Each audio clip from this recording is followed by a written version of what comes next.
ওম অখণ্ড সংহিতা বা শ্রী শ্রী স্বামী স্বরূপানন্দ পরমহংসদেবের উপদেশ বাণী দ্বাদশ খণ্ড। জীবনের উন্নতি।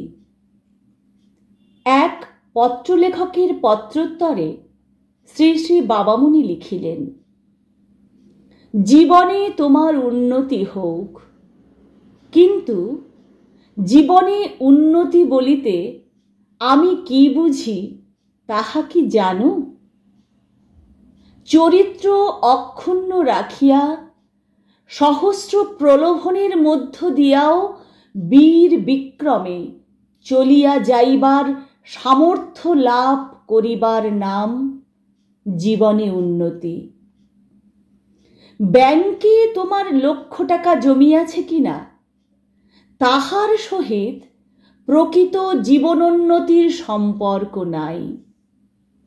সৎভাবে থাকিয়া অপরের অনিষ্ট না করিয়া বা ইচ্ছাপূর্বক অপরের ক্ষতি সাধন না করিয়া সকলের হিতের মধ্য দিয়া নিজের জীবিকা সংস্থানের দুর্জয় সাহস ও শৌর্য যাহার লাভ হইয়াছে, আমার মতে জীবনের উন্নতি তাহার হইয়াছে।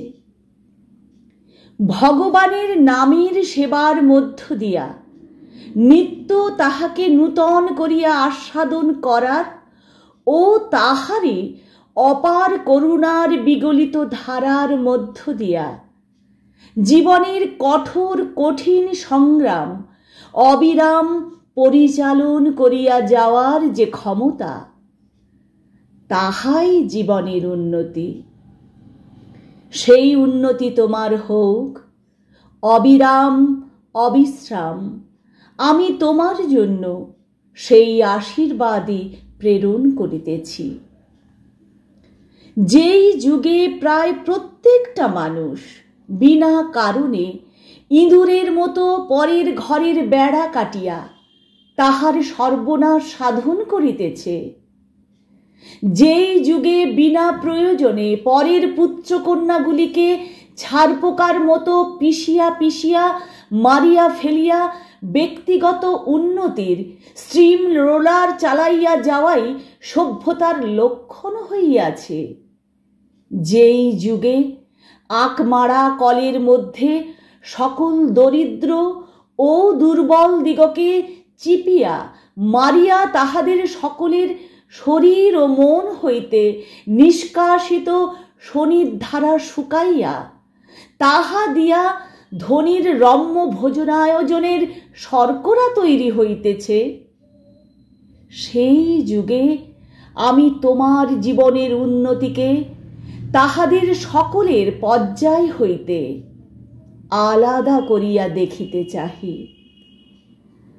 পশুরা যেই সময়ে স্বার্থের গর্জনে আকাশ বাতাস প্রকম্পিত করিয়া বলিতেছে জগদুদ্ধার করিতেছি, সেই সময়ে তুমি আত্মস্থ হও এবং তোমার সামান্য জীবনটির অসামান্য আদর্শ দিয়া ইহাদের অন্তঃসারহীনতা প্রমাণিত করো।